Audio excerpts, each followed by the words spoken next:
हमारे interview segment में आपका स्वागत है। बिहार पंचायत चुनाव की सरगर्मियां बढ़ चुकी है। इसी मद्देनजर हम आए हुए हैं सीमा चक्रवर्ती से बात करने के लिए। नमस्कार सीमा चक्रवर्ती जी। नमस्कार। सबसे पहले आप अपने विषय में कुछ बताइए। मैं सीमा चक्रवर्ती वर्तमान पीरपैंती प्रखंड से उप प्रमुख और साथ ही 12 पंचायत के दक्षिणी क्षेत्र से पंचायत समिति सदस्य रह चुकी हूँ। पुनः फिर से उसी पद के लिए जनता के समक्ष उपस्थित हुई हूँ। मुझे उम्मीद है कि मैं फिर से जनता का विश्वास प्राप्त कर सकूंगी। सीमा जी, ये चुनाव क्या आप पहली बार लड़ रही हैं? जी नहीं, मैं ये चुनाव दूसरी बार लड़ रही हूँ। पहले मैं 2016 से 2021 तक पंचायत समिति सदस्य रह चुकी हूँ।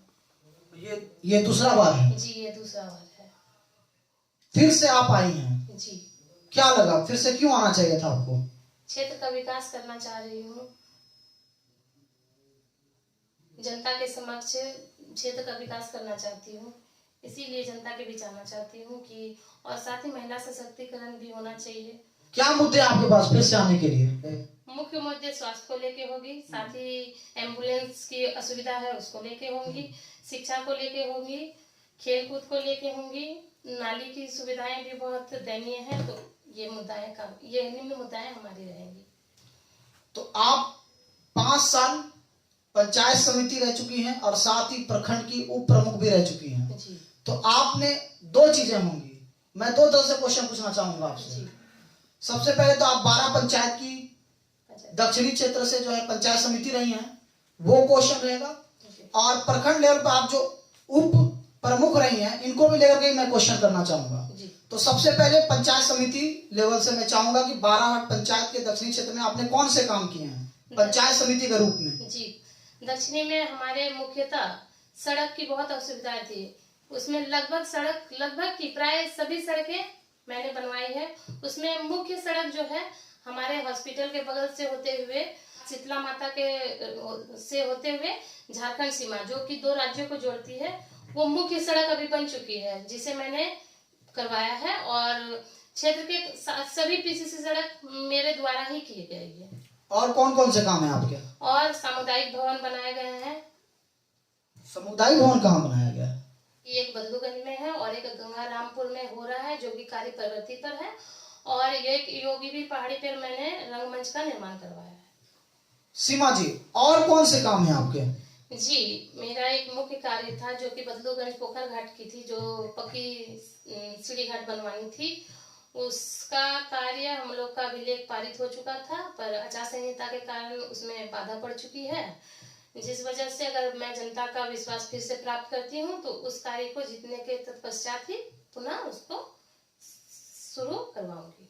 और कौन से काम है आपके? मैंने मुख्यतः पेंशन का कार्य किया है, जिसमें वृद्धा पेंशन है, दिव्यांग पेंशन है, विधवा पेंशन है। इसमें मेरे क्षेत्र के काफी जनताओं के काम हो चुके हैं और कुछ जनताओं के बाकी है। एक बार में सभी जनता का करना संभव नहीं है कि नहीं हो पाता है। और भी बहुत सारे कार्य होते हैं जिसके वजह से कुछ छूट चुके हैं, तो जीतने के बाद उनकी ही अब बारी है। वो जो छूटे हुए हैं उनका कार्य करना है। ये आपके काम रहे जी। पंचायत समिति लेवल के। जी। उप प्रमुख रहते हुए आपने कौन से काम किए? उप प्रमुख रहते हुए मैंने 2900 पंचायत में समिति के मद में जो भी राशि होती है, पीसीसी सड़क की, सामुदायिक भवन निर्माण की, रंगमंच निर्माण की, तो ये हमारे समिति के कार्य में आते हैं। तो उप प्रमुख होने के नाते मैंने अपने 2900 पंचायत में ये सभी कार्य बढ़ चढ़ के करवाए हैं। इसके अलावा भी आंगनबाड़ी के मुद्दे हमारे क्षेत्र प्रखंड में बहुत ही रहते हैं।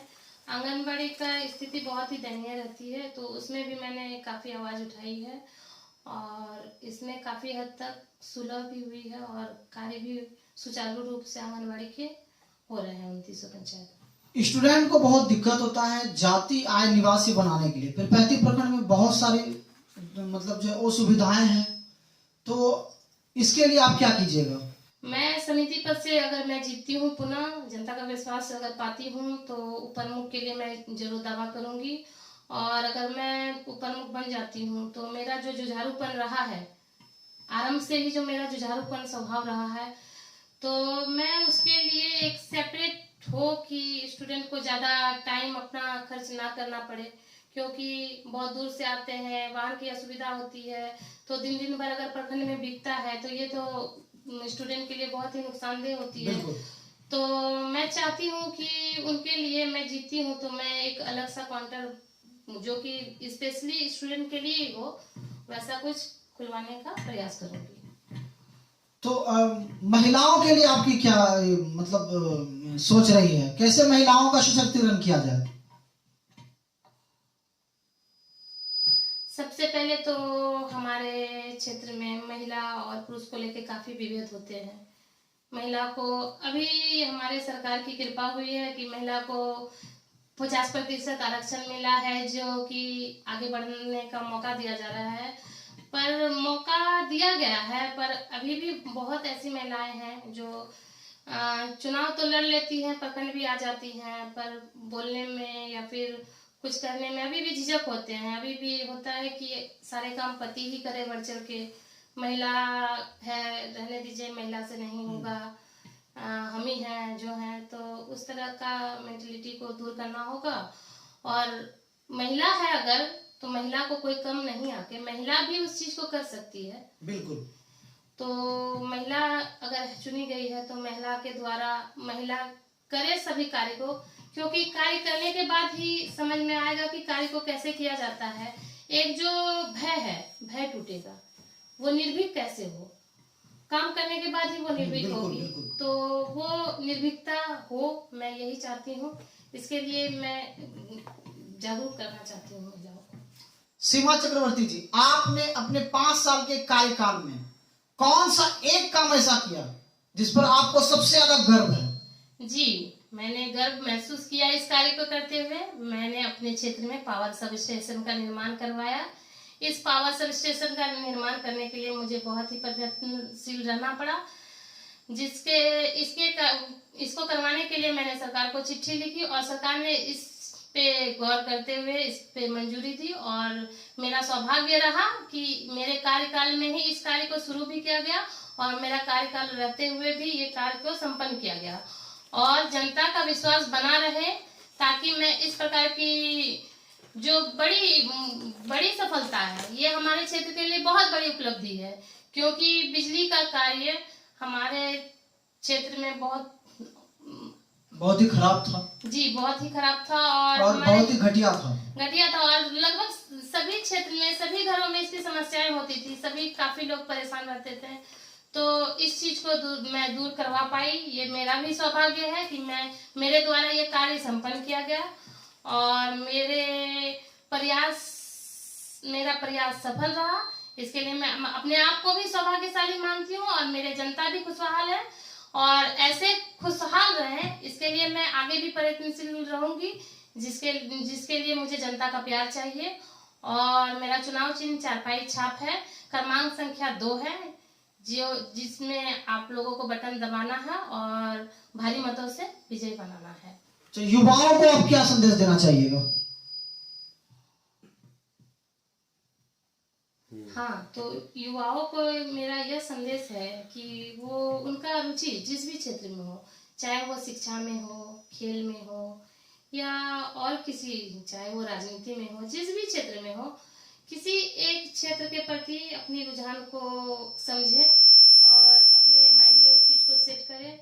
ये नहीं कि इधर उधर भटके कि ये करना है, वो करना है, ऐसा करना है, वैसा करना है, ऐसा नहीं। किसी एक चीज पे फोकस करना है और उसी चीज पे फोकस करके आगे बढ़े, उसी के प्रति समर्पण होके अपने आप को उसके प्रति समर्पण करके उस चीज पे लग जाए ताकि उस चीज को वो हासिल कर सके। आम जनता से क्या अनुरोध रहेगा आपका? आम जनता से अनुरोध यही है कि इस बार फिर मुझे विजयी बनावे, अपना विश्वास दे मुझे और मुझ पे विश्वास करें। क्योंकि मैंने 5 साल के रीजन में 5 साल ना होते हुए 2 साल जो कोरोना काल में हमारा गया है, फिर भी जो 3 साल बचे उसमें मैंने जितने भी कार्य किए हैं उस कार्य को देखते हुए अपनी सूझबूझ से काम ले और विश्वास बनाए रखें। ये ना कि किसी प्रकार के बहकावे में आए, जो देखे अपने में आकलन करे कि क्या हुआ है और क्या नहीं हुआ है। विकास चाहिए लोगों को, विकास, ये नहीं कि क्या बोल रहे हैं, क्या किया, कैसा मुद्दा है, वो नहीं देखना है। विकास क्षेत्र का चाहिए। क्षेत्र का विकास हुआ है या नहीं हुआ है 3 सालों में, मतलब 2 साल हमारा कोरोना में चला गया, तो 3 साल में कैसा विकास हुआ। समिति पद में होते हुए इससे अच्छा विकास मैं और क्या दे सकती हूँ, ये जनता खुद आकलन कर सकती है कि कैसा विकास हुआ है। धन्यवाद। बहुत बहुत शुक्रिया। आप सुन रहे थे सीमा चक्रवर्ती जी को। शुक्रिया।